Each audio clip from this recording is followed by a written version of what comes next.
A single phrase can reshape an entire political conversation, and that happened when Andy Burnham became the focus of a heated exchange about public spending. The remark that money doesn't grow on bloody trees quickly spread because it touched a familiar argument. Who pays for ambitious policy promises? As mayor of Greater Manchester, Burnham holds one of the country's most prominent regional leadership roles, meaning his comments often influence national debates. Critics argued the exchange exposed a lack of a detailed funding strategy, while supporters viewed it differently. Rather than accepting either interpretation, this video asks a straightforward question. Does the available evidence support the criticism, or does the broader policy context tell a more nuanced story about priorities, budgets, and political accountability? To answer that, we first need to examine the financial and institutional backdrop shaping these remarks today. Let's be honest, because you were a special advisor. There is a caveat, but hear me out. He's very good at... He's better at politics than Starmer. It was a low bar, but at this moment, my fear is, and I don't want to be disrespectful to anybody, there are millions of people in this country, JP, who are neither invested nor interested in politics, who will hear, your bus is £2, your VAT is coming off this, we're going to do this, we're going to do that, and will go, lovely man. I think he's going to call an early election. I don't think anybody's holding him to task here for obvious reasons. I'd love your thoughts, because cynically, I am going to ask repeatedly where the money's coming from, but for many people they won't, and that's a concern.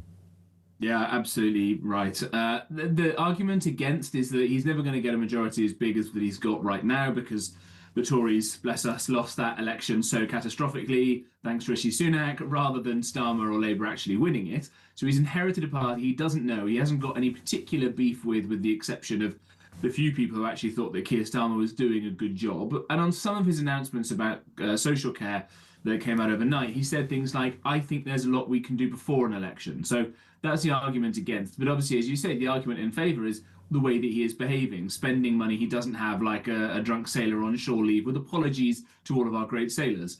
The problem with this is socialism is eventually you run out of other people's money, and you can say it again and again and again and again. And unfortunately, we've got a very sophisticated financial market system globally around the world now that allows us to borrow money and to put off feeling the pain always, always, always until tomorrow, as long as you don't mind people's living standards being depressed and decreased all the time, which is what we've now had for 20 odd years. The economy hasn't grown properly in 20 years because of excess taxes and excess regulation, and therefore a lack of economic growth. And that's the reason, more than anything else, why everybody at home doesn't feel as well off as they deserve to, as they would have done had those things not have happened, and as they would have done if they'd have, for example, lived in the United States, where growth kept on going even after that financial crash. Does Andy Burnham get that? Does he care?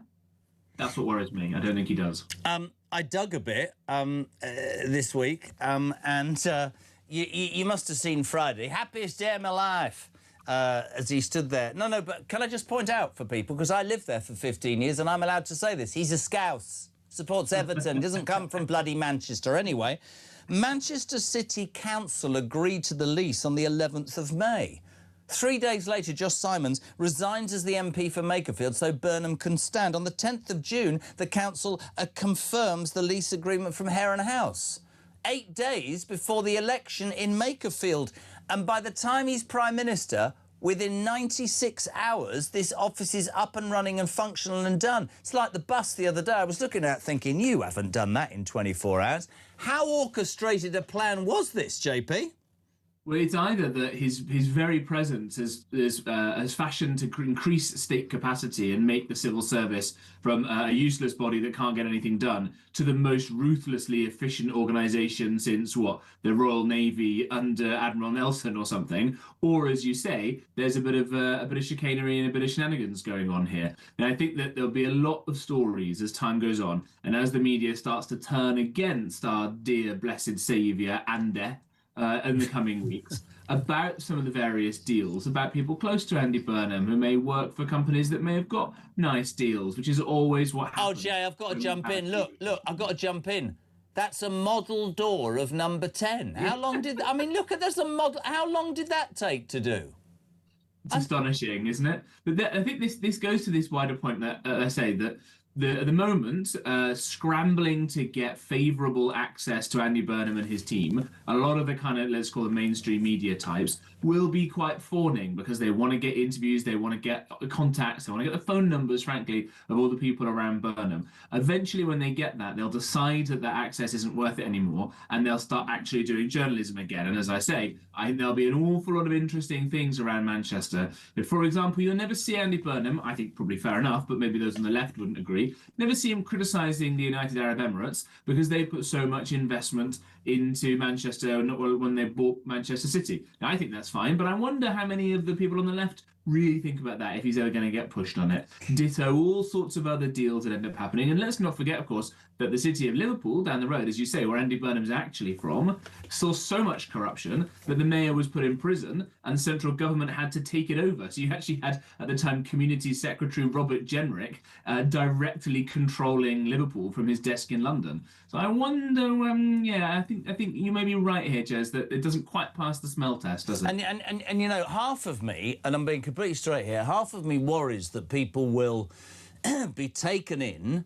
I'm not having a go at them for that because they're not invested in politics and that's understandable. But what inspires me is that belief that stations like this say to the silent majority, your voice can be heard. For example, Burnham used the official government jet. His right is the Prime Minister to fly to Glasgow for the Commonwealth Games and then home on Friday at a cost of £300,000. If he goes home every Friday across the year, I reckon that'll cost him £10 million. So I don't know. I'm loath to sort of...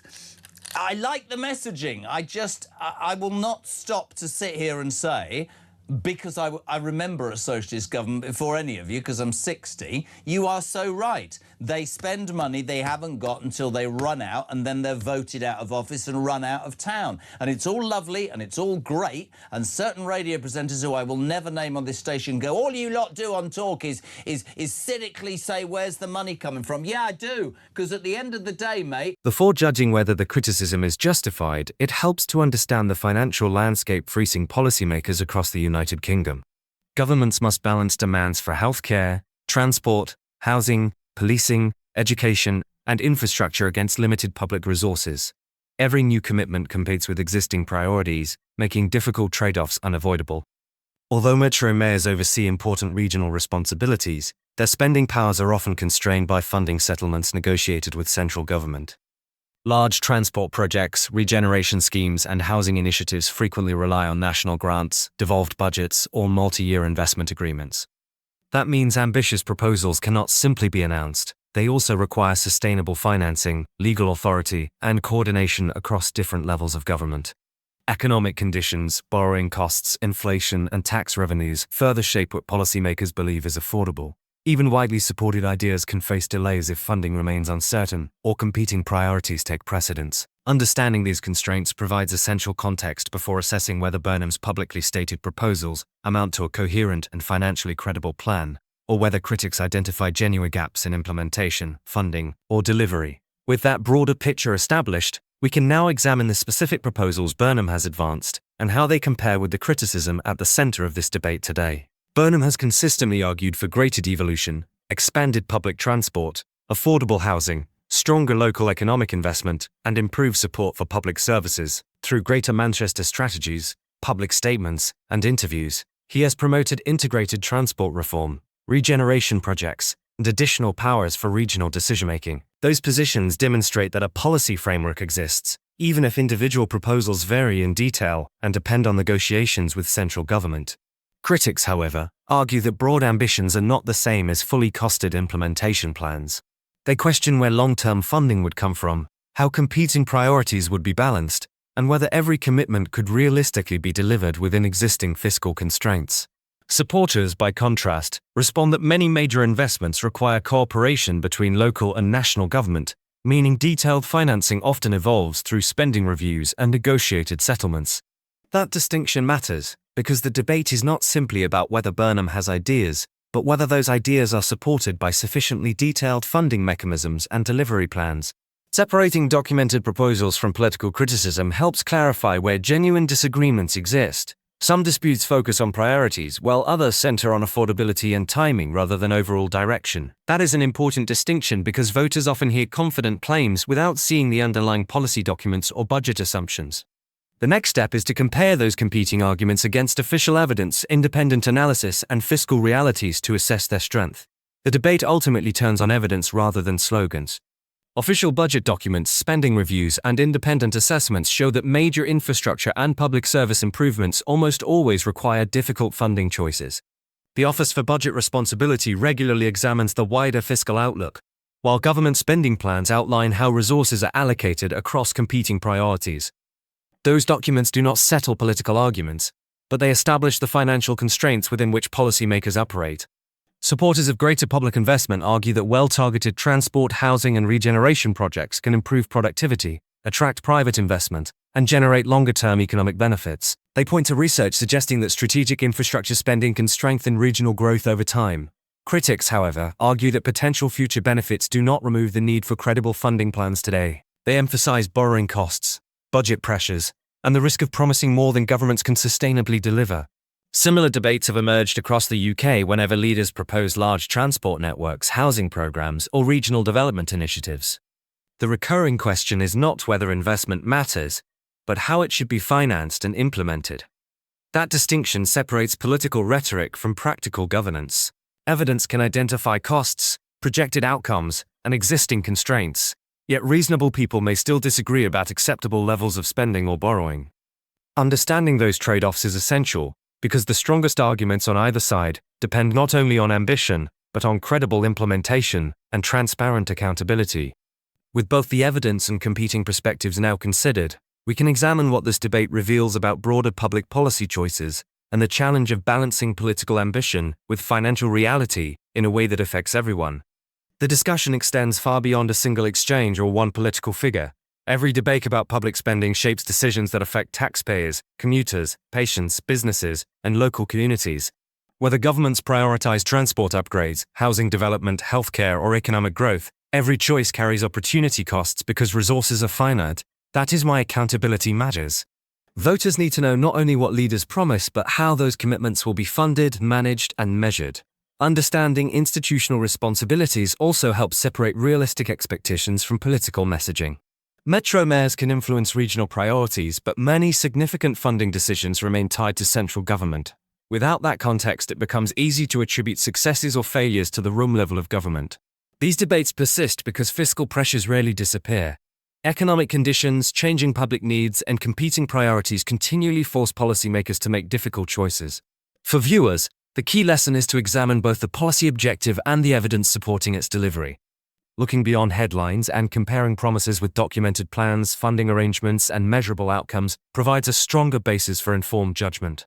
The final question is whether the criticism stands up once all evidence is considered. The original headline captured attention, but it did not answer the bigger question. Deciding whether Andy Burnham doesn't have a plan requires more than repeating a memorable exchange. It means examining documented proposals, available funding mechanisms, institutional responsibilities, and the practical steps needed to turn ambitions into policy.